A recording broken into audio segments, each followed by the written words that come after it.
Good afternoon. It's a pleasure to see so many old friends, and for those people I've not had a chance to meet, my name is Richard Ciccone. It's my pleasure to welcome you to the 36th Charles E. Steinberg Lecture. In 1988, on the occasion of his 70th birthday, the department, in recognition of his many contributions to the field of psychiatry and the law, established the Charles E. Steinberg Lecture. Mr. Steinberg was admitted to practice in the New York State Bar in 1947 and was a special public defender for many years, and then near the end of his career, a solo practitioner. In 1996, he was promoted to clinical professor of psychiatry, paren law.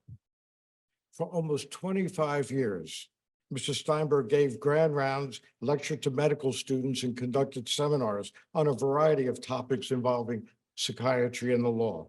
In each of these settings, my old friend Charles Steinberg challenged the intellect and imagination of his students with rich experience he brought from the courtroom to the classroom, along with his unfailing good humor.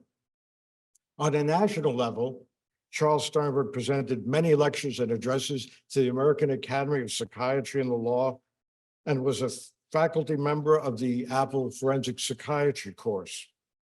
In October of 1986, he was presented with Apple's Amicus Award in recognition of his distinguished contributions to the interface of psychiatry and the law. In 1999, he died, and the Department of Psychiatry and the field of psychiatry and the law lost an outstanding teacher, esteemed colleague, and dear friend. Charles, we remember you with affection. To introduce our speaker, I'm going to ask Rob Weissman to come to the podium. You know that he's Chief of Operations of the Department's Community Division and Director of the Forensic Psychiatry Fellowship. Dr. Weissman, along with Dr. Lamberti, have been involved in designing new treatment approaches for justice-involved, seriously mentally ill individuals, focusing on the enormous benefits of collaboration between the mental health and criminal justice systems. Without further ado, Dr. Weissman.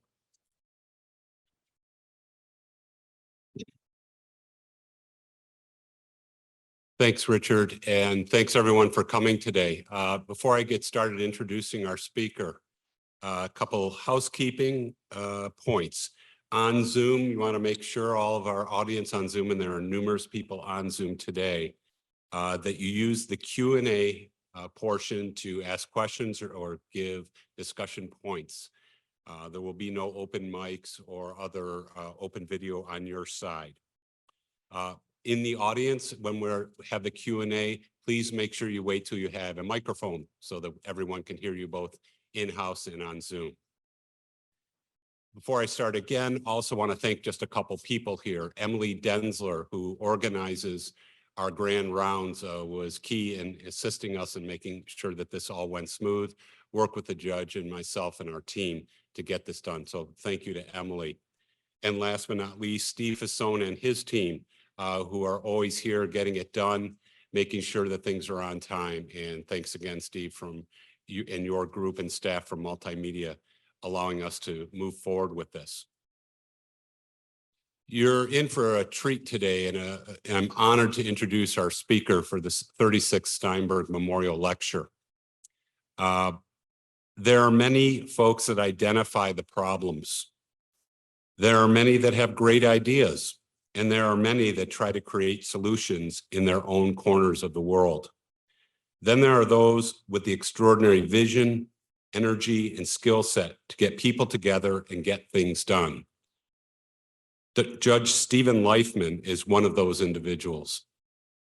Judge Leifman is an associate administrative judge of the Miami-Dade County Court.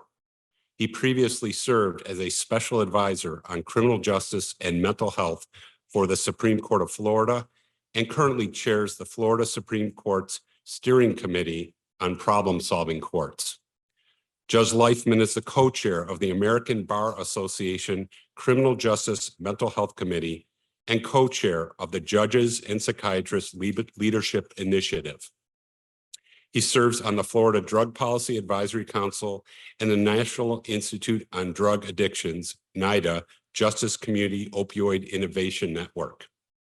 Judge Leifman is a member of the Group for the Advancement of Psychiatry, or GAP, a lecturer in psychiatry at Columbia University, Vagelos College of Physicians and Surgeons, and a voluntary assistant professor of psychiatry and behavioral sciences at the University of Miami School of Medicine. Judge Leifman was appointed to serve on the Conference of Chief Justices and Conference of State Court Administrators National Judicial Task Force to examine state courts' response to mental illness and Interdepartmental Serious Mental Illness Coordinating Committee, established by the 21st Century's Cure Act. In 2015, Judge Leifman received the William H. Rehnquist Award for Judicial Excellence, one of the nation's highest judicial honors presented by Chief Justice John G. Roberts, Jr. The Rehnquist Award is presented annually to a state court judge who exemplifies judicial excellence, integrity, fairness, and professional ethics. Judge Leifman is also the first recipient to receive the Florida Supreme Court Chief Justice Award for Judicial Excellence. He was named a 2016 Governing Magazine Public Official of the Year. More recently, Judge Leifman was awarded the 2020 Dade County Bar Association's David W. Dyer Professionalism Award and the 2018 Parties Humanitarian Prize in Mental Health. In 2019, he received the Yale NAMI Mental Health Advocacy Award and a 2019 Presidential Commendation by the American Psychiatric Association. This is just some of the awards. I can keep going here for about a half hour, but we need to hear the judge. One important award I thought stood out. In 2023, Judge Leifman also received the Papal Medal that Benemerenti granted by Pope Francis for his good and meritorious service. Judge Leifman has been featured in many national and local television programs, radio programs, and articles regarding mental health and the criminal justice system. He is the subject of the documentary, The Definition of Insanity.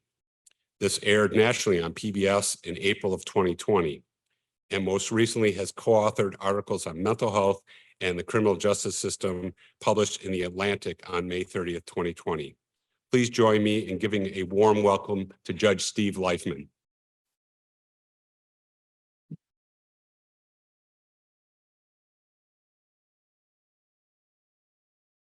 Good afternoon.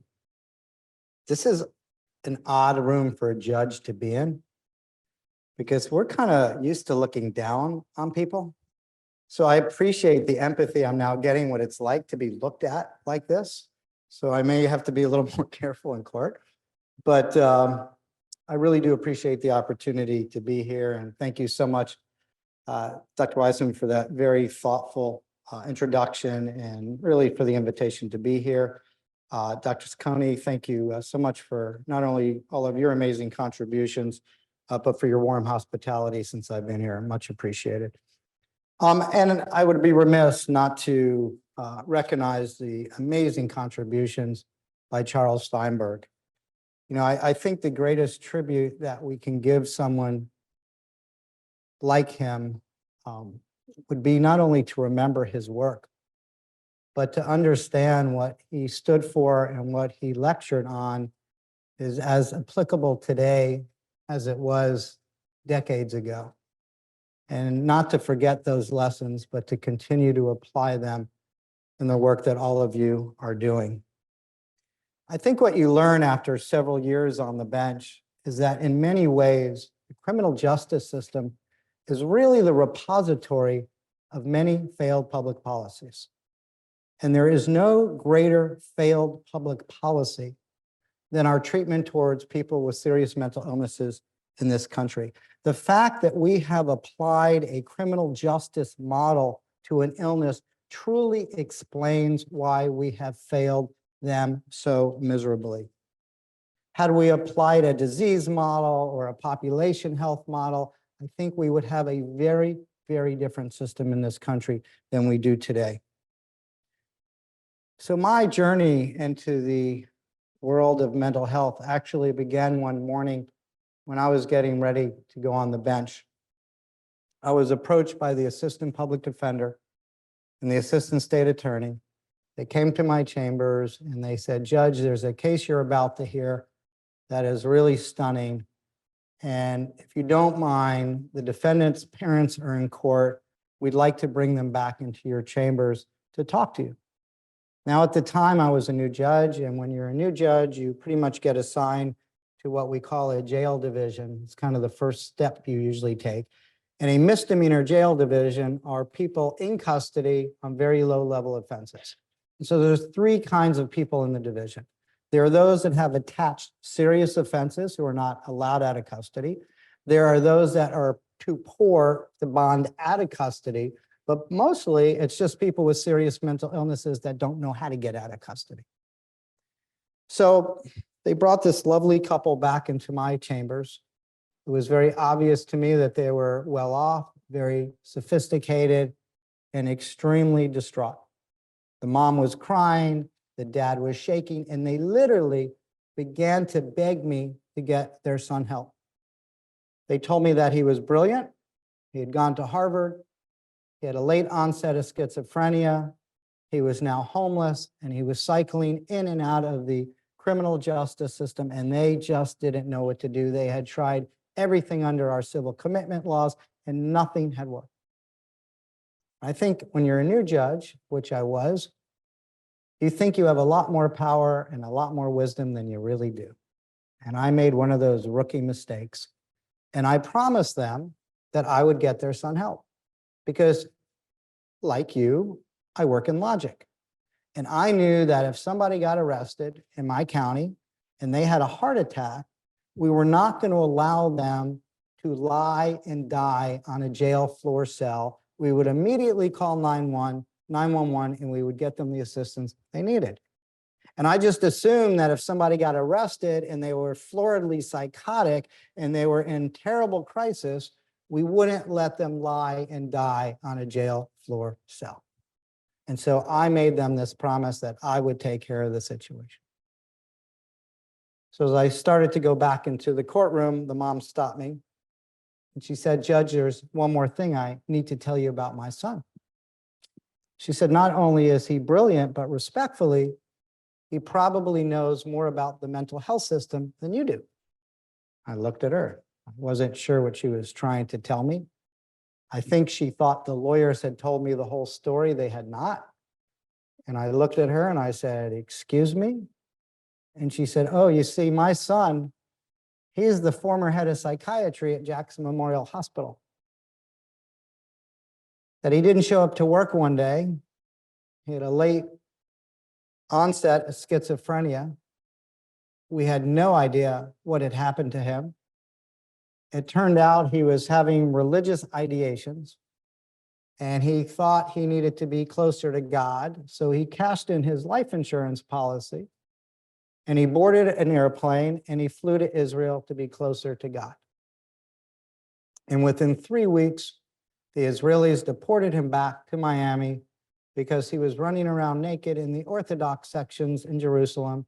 And for his own safety, they sent him home, where he has been homeless ever since and cycling in and out of this system. As you could only imagine, I was pretty taken back. I was more determined than ever to help this young man.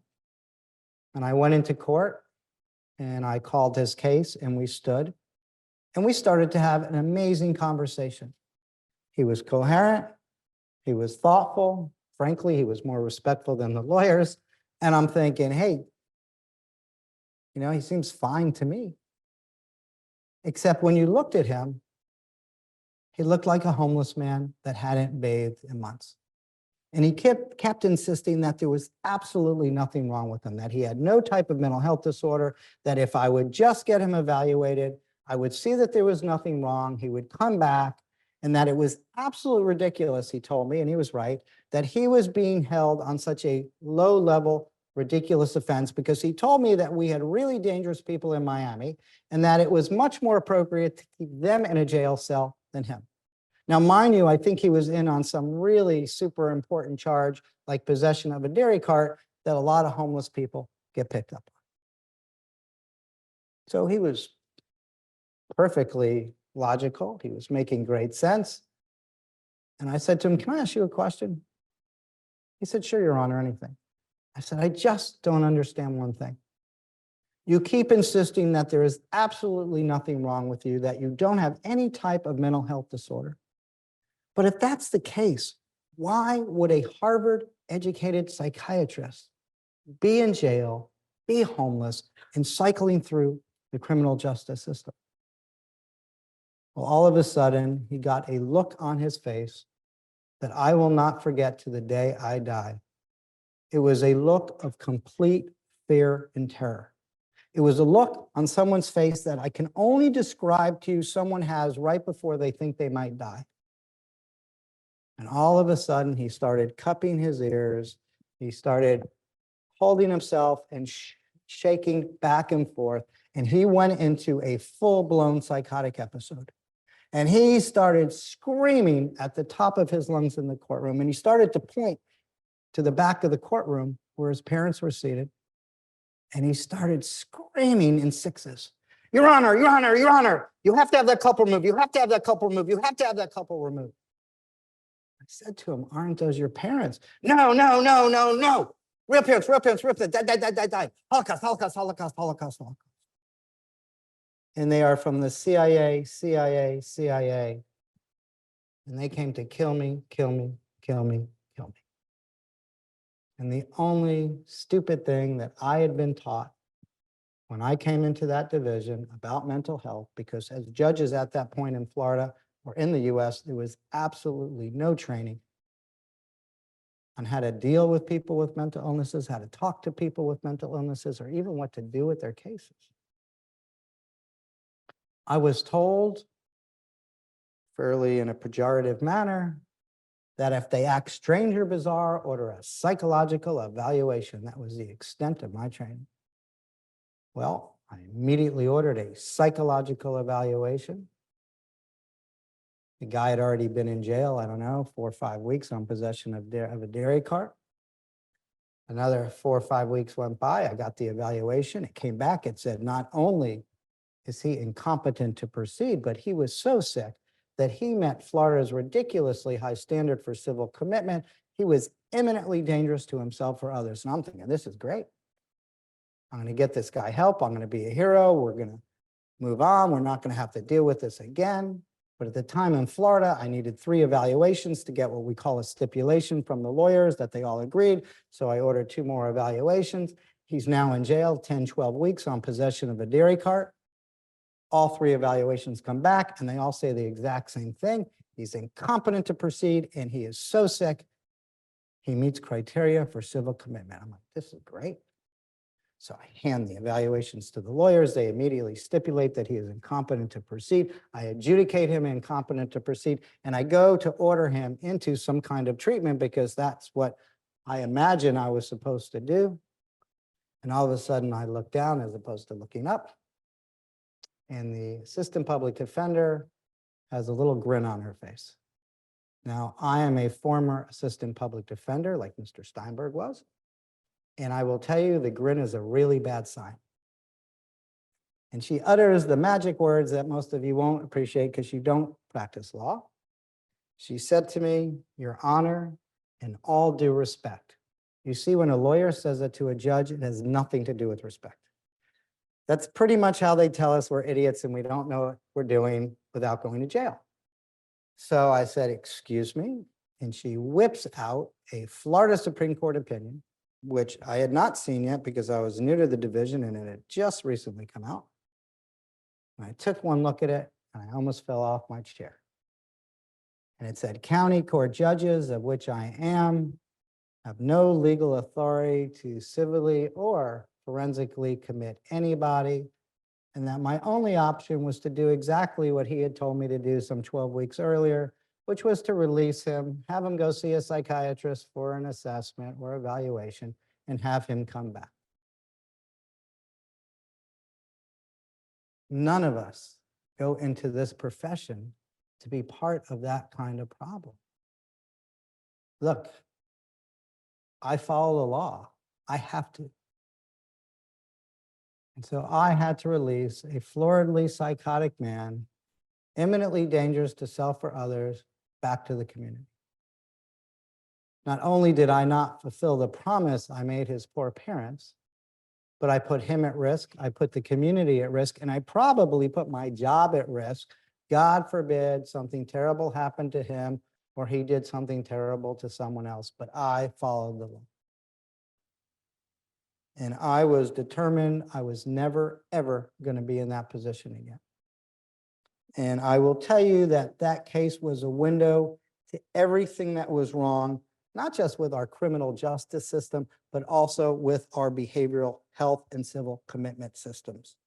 And it also made me realize that as a judge, we were terribly, terribly prepared to handle these kinds of cases. So when I became a judge, it turns out I was actually becoming the gatekeeper to the largest psychiatric facility or warehouse in the state of Florida, and that is the Miami-Dade County Jail. In fact, our jail in Dade County contains as many beds serving inmates with mental illnesses as all combined Florida's civil and forensic beds in the entire state of Florida.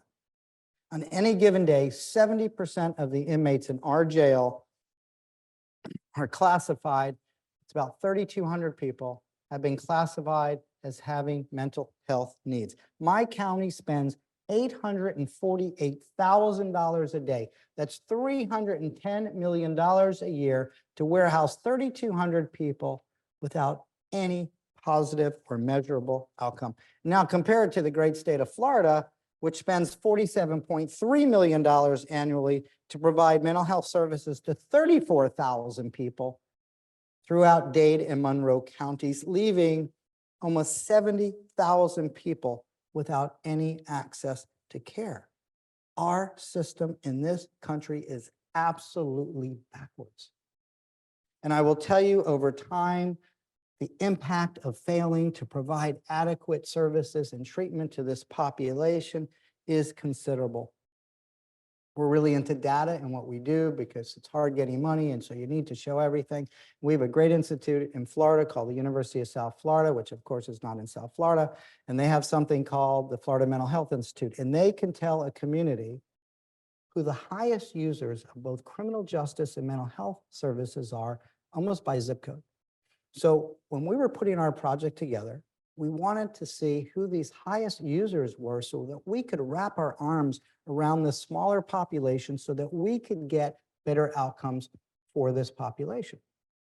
So we took all the names of everybody that had been arrested over a 5-year period who had come through our program, about 3,300 people. We sent their names and social security numbers off to the Institute where they had these blended data sets that could tell us all the civil commitments in Florida, all the arrests in Florida, and all the Medicaid and Medicare records blended together and tell us who these highest users were. We're thinking, okay, can narrow down to 1,000 people. That's still a manageable number of people that we could probably help improve the outcomes by focusing on the people that were coming in the most. Well, I wait, and finally I get a letter back from the institution. I open it up, and there's one small piece of paper in there. And on this one piece of paper are the names of 97 people, primarily men, primarily diagnosed with a psychotic disorder, primarily co-occurring, and primarily homeless. These 97 people over a 5-year period were arrested 2,200 times. They spent 27,000 days in the Dade County Jail, 13,000 days at a psychiatric facility, cost taxpayers tens of millions of dollars, and we got absolutely nothing for it. Now, recently, we updated those same 97 people, and we looked at their entire history since 1985. 6 of them have since passed, but for the rest of them, since 1985, they have been arrested 4,210 times. They have spent 97,438 days in the Dade County Jail. 92% of them were homeless at the time of arrest. And they have cost taxpayers tens and tens of millions of more dollars without any positive outcome. And these are the same people that you see every day in your clinic or your hospital, that I see every day in my jail, going back and forth again and again and again. Now, it's hard to address these issues in a vacuum. And as you get a deeper understanding about these issues, you're going to realize that this is not a criminal justice problem, but a systematic problem with our entire mental health system, including our civil commitment system. The mental health system in this country, and sometimes using system as too kind of a word, is structurally broken. And I wish I could tell you that if we had just referred all of these folks that come into our system in jail to our civil commitment system, that we would not have a problem and that we would be able to resolve this system. But it turns out that our civil commitment system is sadly and almost equally ineffective as our criminal justice system. That same university that did this study for us on the 97 looked at all of the civil commitments in Florida. And what they found is that every time an individual is brought into a civil commitment facility for assessment and treatment, there is a 12% increase that that person ends up getting arrested. And if they have been assessed 5 or more times in a year for a civil commitment assessment, there is an 80% chance that that person ends up in the criminal justice system. Because what they found is that the civil commitment system is just another disjointed and uncoordinated intervention in the lives of people who, because of various vulnerabilities, are generally at risk of an arrest. And our system in this justice system, sadly, is just as siloed as most systems. We never talk to our probate judges that are handling these cases in our criminal side, and this population just goes from one bad system to another. And so when it comes to the behavioral health crisis system versus our medical crisis system in the US, what we have is a tale of two disparate systems.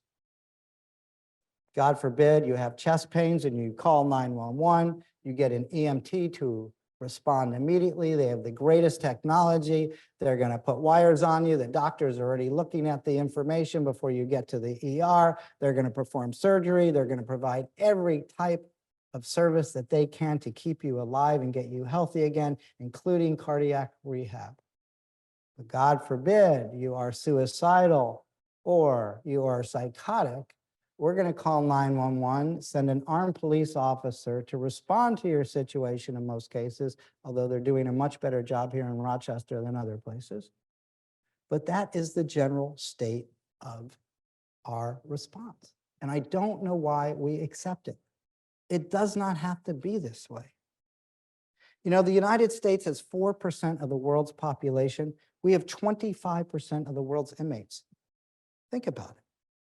70% of the individuals in the US who are in jail either have a serious mental illness, a substance use disorder, or both. 70% of inmates in the United States. Which has brought me to a simple conclusion that maybe what we need are specialty courts for the 30% that don't, and a therapeutic jurisprudence system for those that do, so that we could do a better job getting this population the type of services and level of care that they need to keep them out of the criminal justice system. And aside from the enormous human cost of using the criminal justice system as the de facto system, the fiscal impact to government and taxpayers is astronomical. Last year, the United States spent $1 trillion, not $1 billion, $1 trillion in direct and indirect costs related to incarceration in this country. Could you imagine the kind of systems we could have with a fraction of that money to treat this population? Prior to the pandemic, 1 out of every 115 adults in the United States were behind bars, and 1 out of every 38 adults in the United States were under correctional supervision. Since 1980, the number of people going to jail and prisons has increased by 500%, and sentences have increased by 166%. And if you peel back the onion to figure out what in the heck is going on, what you're going to find is most of this is due to untreated mental illness and substance use disorders. In fact, people with mental illnesses in the United States are 10 times more likely to be incarcerated than hospitalized. They are 19 times more likely to find a bed in a criminal justice system than at any state civil hospital. Annually, we have almost 1.5 million people with serious mental illnesses arrested in almost 2 million incidents each year. And on any given day, we have about 380,000 people with serious mental illnesses behind bars and another 574,000 under correctional supervision. And the situation is particularly shameful to me because treatment works. What we have is a system problem more than a treatment problem. Most of the money that we spend in this country related to mental illnesses is wasted on acute treatment care provided in institutional settings such as jails, hospitals, and competency restoration facilities.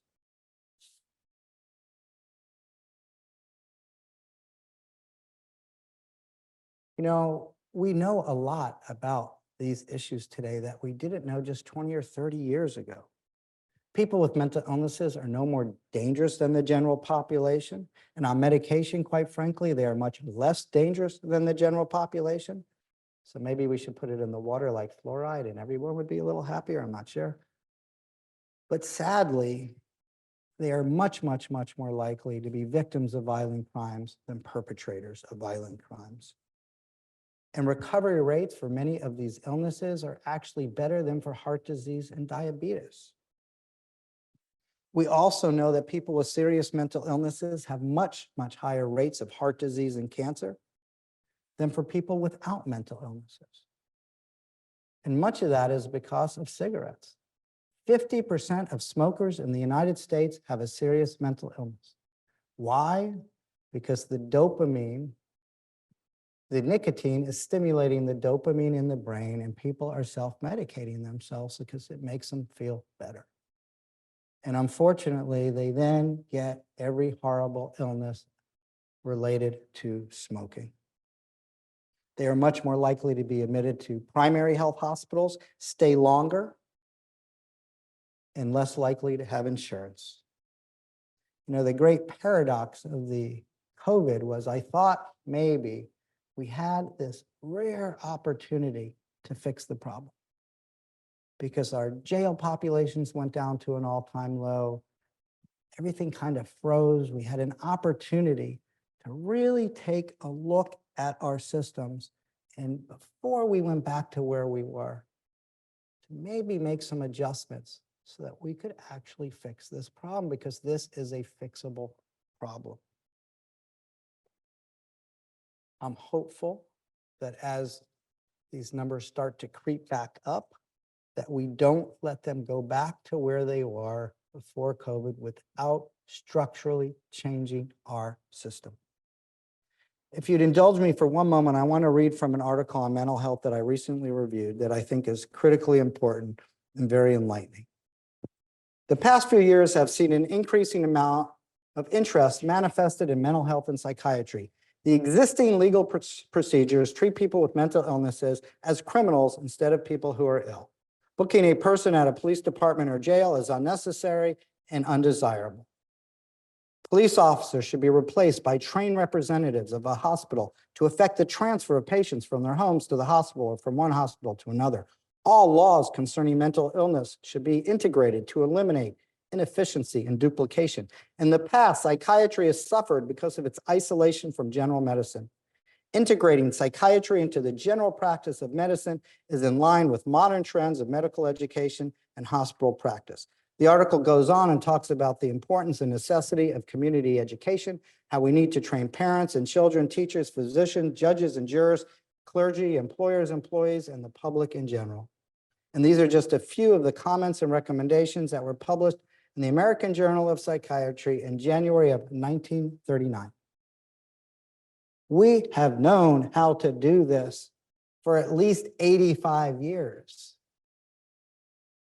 But for whatever reason, we are so stuck in our own mud that we don't seem to be able to get out of our way to create systems of care that actually work. You know, the problems facing our mental health and our criminal justice system really relate to the fact that the community mental health system was designed in this country when most people with the highest acuity of serious mental illnesses were still in state hospitals. And so our community mental health system was actually designed and developed around people for moderate mental health issues, not acute. And so when we shut down the hospitals, we went to the war on drugs and crime, when we went to sentencing guidelines and we massively cut back housing, this population got thrown into communities and into a community mental health system that was never designed for them. No one should be surprised that it's failed. This is not a fault of providers. The providers were not designed to handle this level of acuity. And I guess what I've always found most galling in the work that we do is that when they fail, when they don't get better, when they end up out on the street, when they turn to substances, when they commit a crime, we blame them for their failure, as opposed to blaming the system that is not meeting their needs. And the justice system was never intended to be the safety net for our community mental health system. In fact, in Florida, our police actually initiate more civil commitments under what we call our Baker Act than the total number of arrests that they make each year for robbery, burglary, and grand theft auto combined.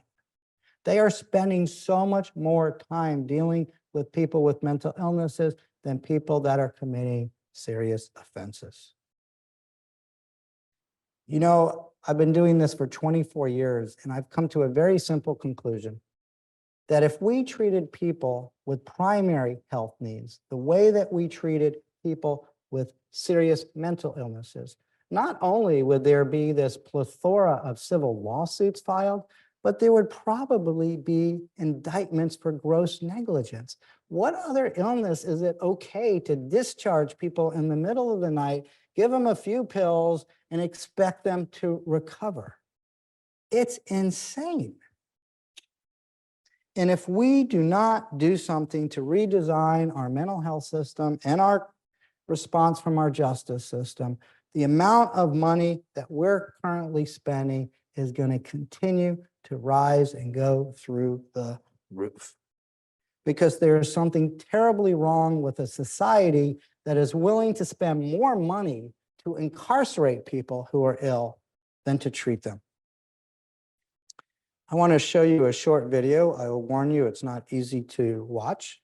It was produced by my local CBS affiliate several years ago when we had a crisis and we ran out of competency restoration beds in my state.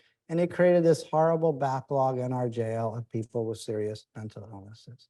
So if you're a little queasy, I will warn you ahead. If you don't want to watch, I understand.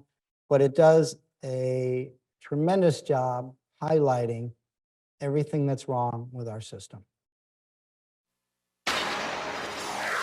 Now, live, this is CBS 4 News at 11. Life here is dirty, deplorable, dangerous. Tonight, CBS 4 takes you to a place cameras are rarely allowed to reveal what's happening in our downtown jail to the inmates on the forgotten floor. The people who spend their days and nights in these jail cells all suffer from mental illness. They're accused criminals, not guilty in the eyes of the law, but forced to live in conditions you cannot imagine. Our chief investigative reporter, Michelle Gillen, has been given unprecedented television access to reveal what's going on. Michelle joins us now, and I was shocked, to say the least, when I saw this. I think certainly it is time for the public to see what is going on. The pictures you are about to see are indeed haunting and most disturbing. Hundreds of men with mental illnesses, many crammed into tiny cells. Some arrested for minor crimes that advocates say would have the average person out of jail in just hours. But incredibly, there is no place to send them. Tonight, our cameras take you inside a world rarely exposed, the forgotten floor. And then they get thrown into a cell. Prison insiders call this the forgotten floor, but it seems unimaginable that the horrendous, be it horrifying conditions of a jail spilling over with inmates suffering from mental illnesses could be erased from any sane man's mind. As frigid air is pumped into sealed cells, some beg for help for the barest of necessities, water. The faucets are dry. The water's not working. The water's not working. He's drinking sewer water. He's drinking toilet water out of the toilet. We'll get you water. It doesn't work, the faucets. The faucets aren't working. These stench-filled cells were designed for one person, outfitted with only a single steel shelf for a bed. In this one, there's 3 inmates in a cell for one. Yet 2, 3, sometimes even 5 men diagnosed with mental illnesses, in most cases arrested for low-level felony crimes, in some cases misdemeanors, are locked up for days, weeks, months. Tell me about you. Tell me, living in this, what do you want the public to know tonight? I want the public to know that people in here, they're urinating on the floor, and we have to sleep on top of it. They're defecating on the floor, and you have to sleep on top of it. There's only one bunker that's made of steel. How many people are in your cell? There is 4 in here right now. They are only allowed out of their cell for 15 minutes 2 times a week. 30 minutes a week they're allowed out. So other than a half an hour, That's it. this is it. They Right. are in this room. Lights are on 24/7. The conditions you see just do not change. I've been in Vietnam. I've been in Vietnam after 18 months of Vietnam. It's worse conditions in here. I wouldn't put a dog in here. A chilling perspective from the jail's chief psychiatrist, Dr. Joseph Portier. You would think that in 2006, we would treat people with chronic mental illness in a much better, more humane manner. But unfortunately, we're reverting back to how it was in the 16 and 1700s, which is terrible. It's morally incomprehensible. A sentiment echoed by an outraged Miami-Dade County judge, Steve Leifman. This is like a secret that people don't know about. It's a bad secret, and it's a sad secret. What most of you don't know is that the Miami-Dade jail now serves as the largest psychiatric facility in the state of Florida.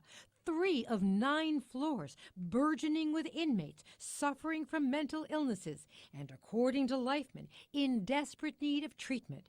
Not this type of confinement designed to punish people. 5 times as many people in our jail with mental illness than any psychiatric hospital in Florida. 5 times. In this, right here. Right here.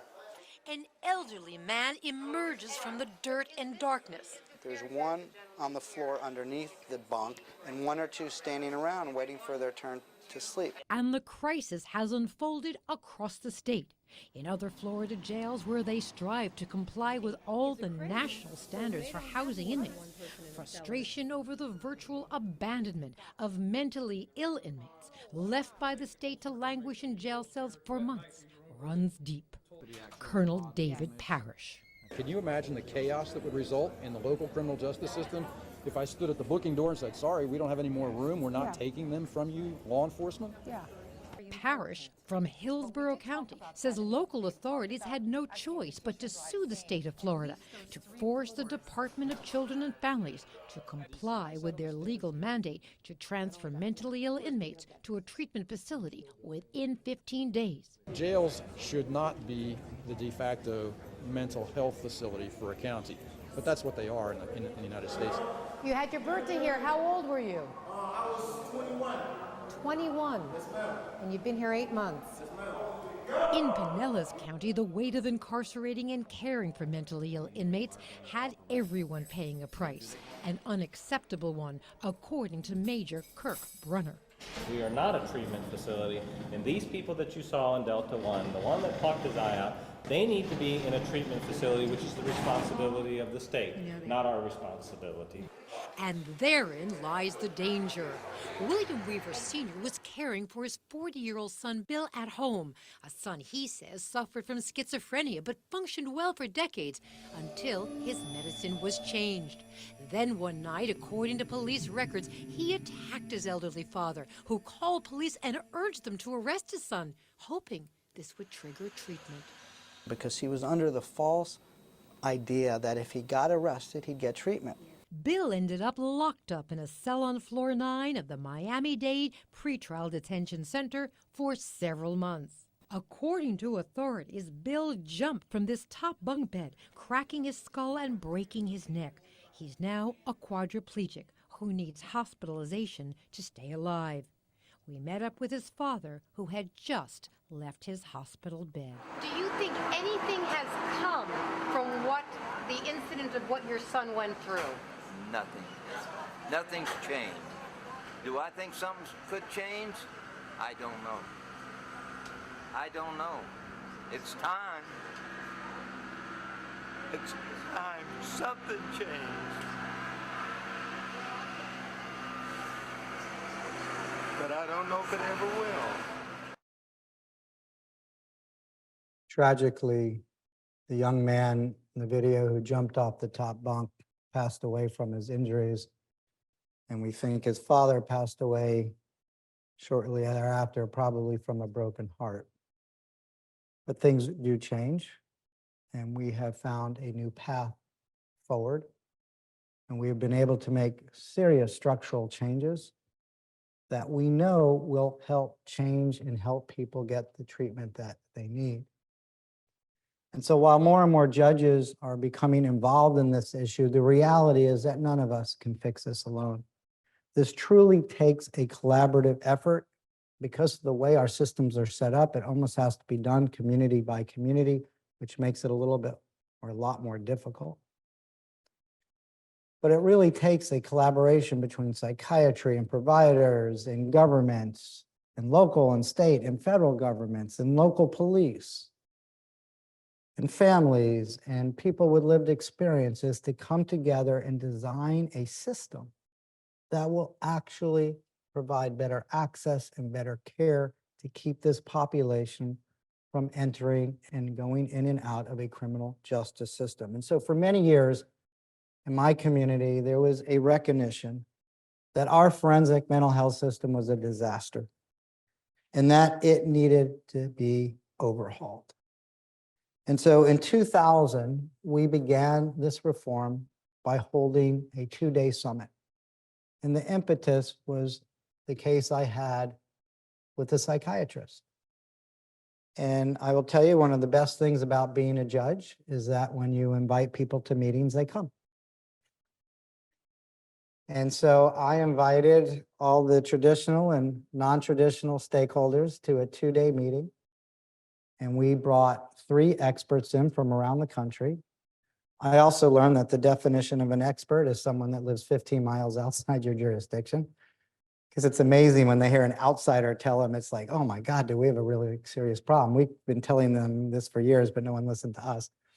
And so we brought 3 experts in. In the first half day, we literally mapped out the intersection between the criminal justice system and the community mental health system.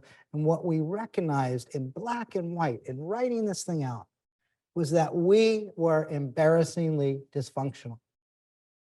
And I remember us looking at each other and asking, who's more sick? These poor souls with these very serious mental illnesses are us fools who had designed a system to fail perfectly, and it perfectly failed. And the classic example was the psychiatrist. People would come in, they'd act out, we'd order a psychological evaluation, we would adjudicate them incompetent on a misdemeanor, and then we would release them back to the street, like mysteriously they were going to get better. And so what we decided is we needed a 2-part approach. And I will tell you, if I had to do this again, it would have been a 3-part approach that I'll talk to you about in a moment. But it wasn't about designing mental health courts. They can be part of the solution, but it was really about designing a new structure and response. And so we put together a diversion program as opposed to a mental health court. Because the problem with mental health courts, some of them, is A, they take too few people. They generally only take about 1/10 of 1% of the people in your system that have serious mental health needs. And in many jurisdictions, they take the wrong 1/10 of 1%. They take people that are what we considered low risk and low need that don't need court intervention. Because the data shows us that for about 85% of people that have mental illnesses that are low risk, low need, they're never coming back again anyway. The people that we need to be focusing on are the people with the higher needs and the higher issues that are more likely to reoffend. And so we wanted to capture everybody, not just a small percentage. So we set up a pre and post arrest diversion system. We looked around the country. This is in the year 2000. Some of you may not have been born yet. And so, or barely. And there wasn't any data or research on any of this stuff then.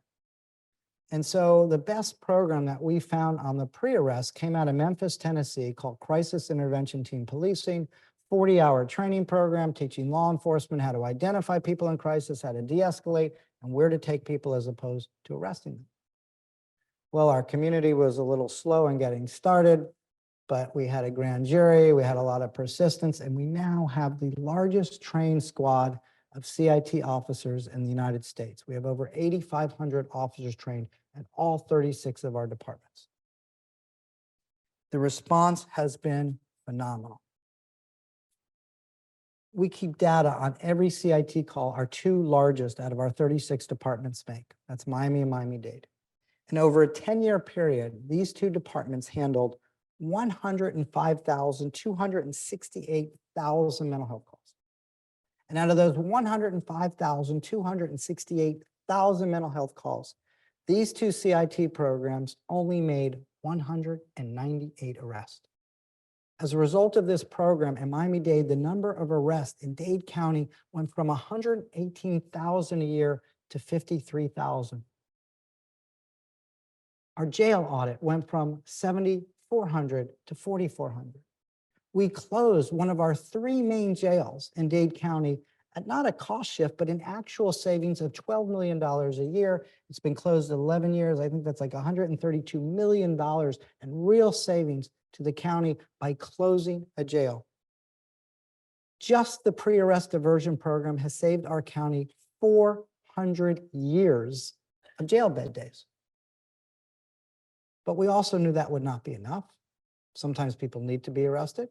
Sometimes they're not exhibiting serious signs and symptoms, or sometimes the officer may not be trained and they're going to make the arrest. So we also set up a post-arrest diversion system. We changed the screening tool in our jail that is now conducted by professionals, not the corrections department. And if there's any indication that the person has a serious mental illness, they're segregated in the jail, and within 24 hours, they're seen by a psychiatrist. And if it's a misdemeanor, we do not rush out and order a psychological evaluation for competency because we're only going to lose jurisdiction if we do. Instead, we divert them to one of our providers. And as a result of this two-day summit, we put together this beautiful written collaborative agreement. I had everybody come into my chambers. We didn't need any laws changed immediately. And I had everybody sign this document because I knew if their names were on the document, they would be beholden to carry out the changes in this agreement. And so what happens now, the providers agreed that they would hold people for up to 2 weeks. Because when we're diverting from jail, the individuals on a criminal hold, they're not under the civil commitment law. And so the 72 hours that is in all of our laws, which has nothing to do with treatment and everything to do to make sure that there's judicial review so people aren't being held inappropriately. But people don't get better with their schizophrenia or schizoaffective disorder in 72 hours. But in 2 weeks, they begin to stabilize. And a member of our team goes to meet them. They're all trained in motivational techniques. And we offer them an opportunity. and we're like, hey, we want to help you get better. If you agree to come into the program, we're not going to rebook you into jail. We're going to send you directly to the courtroom where you're going to be assigned a peer. We have 8 people with lived experiences that work for the court. Half of them are graduates of our program. Frankly, they are the secret sauce of our recipe. They help people reestablish relationships. They help them navigate these complex systems of care, and they help people through really hard times. And it incentivizes people to want to take medication. And when we can, we put people on long-lasting injectables that seem to help tremendously for a lot of this population. And then we monitor, we find them housing, they come to court, we give them food, we give them clothes, we have transportation, we have housing, everything is lined up for them. And it should be no surprise, but stunningly, the recidivism rate among our misdemeanor population went from 75% to 20%. It worked so well that our state attorney realized, hey, if you really want to improve public safety, you have to get people treated if they're sick. Because we have 2 choices. You can release people from jail with treatment, or you can release them without. And understand, when people go to jail, not prison, they're usually released very quick from the criminal justice system. And so it's critical that we intervene immediately and make sure people are getting the level of care that they need when they leave our system. We expanded the program to our felony division. And so now if you get picked up on a low-level felony, we divert you as well. Those cases are actually easier than our misdemeanor cases. The misdemeanor population is usually psychotic much longer and has a much more acute level of illness than people charged with felonies. Because honestly, the people charged with felonies have more wherewithal, and they are not as sick as the people with the misdemeanors. And so we also set up an alternative to competency restoration program. We also got our legislature to allow the criminal court misdemeanor division to use assisted outpatient treatment laws in the criminal court by applying a civil law. The felony recidivism rate in our program last year was only 6% for those that complete the program, which is the vast majority. Now, we know that we are not successful with about 20 to 30% of our population.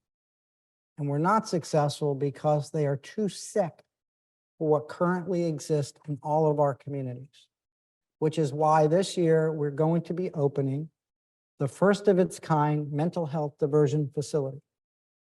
We got the state to lease us the old competency restoration facility in Miami for $1 a year for 99 years. We got a bond issue passed. We got some more tax dollars moved into our program, including another $8 million from Jackson Memorial. And we have just finished building this first of its kind in the United States mental health diversion facility that has every essential element of recovery in one location. It has a receiving facility, a crisis stabilization unit, a short-term residential facility, a day activity program that'll be run by people with lived experiences to teach self-sufficiency, a culinary supportive employment program, GEDs, college degrees, and other vocational opportunities. So when people leave us, they will have employment. It will have a primary health clinic, a dental clinic, an eye clinic, and a podiatry clinic, so that we can treat the entire person. It has a courtroom in the facility so that we can manage civil and criminal cases. And it has a living room model so that for people that will come in voluntarily, we can use it as an engagement program to help people get into recovery. And it has 208 beds of housing. So instead of just kicking people to the curb, once we've gotten them in recovery, we can gently reintegrate people back to the community with these most acute illnesses so that we can help them recover. And I am sure that once we're open at the end of the year, and we begin to do this process, we will finally achieve what the U.S. Supreme Court wanted done when deinstitutionalization was ordered more than 60 years ago. Thank you very, very much.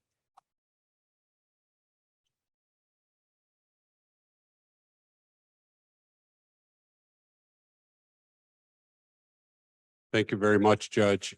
We have just a few minutes, and I know that there will be a group of students and trainees afterward that will meet in the same room with Judge for about 45 minutes. But just a few minutes for questions, thoughts, please, for the judge. Well, we're looking to hire people in Miami if you're all interested in coming working in the building. So maybe I can interview some of you. Any questions? Judge, if we don't have one in the audience, we do have one on Zoom. And this came from an anonymous attendee who asked, can you speak to some of the unique challenges for the youth that enter into this system? So thank you, because I forgot to mention what I said I would do if I had to do this over again. There was no research or data on trauma 20-something years ago. And we now know today that 92% of all of the women in jail and prison in the United States with serious mental illnesses have really horrific histories of trauma, usually sexual abuse. And about 75% of men in the criminal justice system with serious mental illnesses also have serious histories of trauma. Sometimes it's sexual abuse, more likely. However, they were victims of domestic violence over long periods of time, or they've been witnesses to really violent crimes. So we know that trauma is a significant contributor to these issues, particularly for people in the criminal justice system. So one thing I would have done different if I had to do this again is I would have had my school superintendent and members of our school board at our first summit. And I would have looked at things, I don't even know if it existed back then, but like ACEs, adverse childhood experiences, where we should be assessing kids early middle school, which would probably help stop current trauma and making sure that we were getting kids treatment so that they wouldn't end up growing up in our criminal justice system because we didn't help them. I believe if we had done that 24 years ago, we probably would have stopped a couple generations of kids from ever coming into the program. Now, we do train our school police and our university police in CIT, and we're doing a much better job of not arresting a lot of those kids. But the facility that we're opening is only for adults, and it's something that we'll probably have to do look at more closely when we get going and see what else we can do for our juvenile population and child population. Thanks, Judge. And how about maybe time for one more thought or question? Some bright minds in here. So shy? No way. All right, well, I'll be around for a little while, so if you have any questions you want to come up and ask, feel free. Thank you all, and good luck with your careers. There is a huge shortage of psychiatry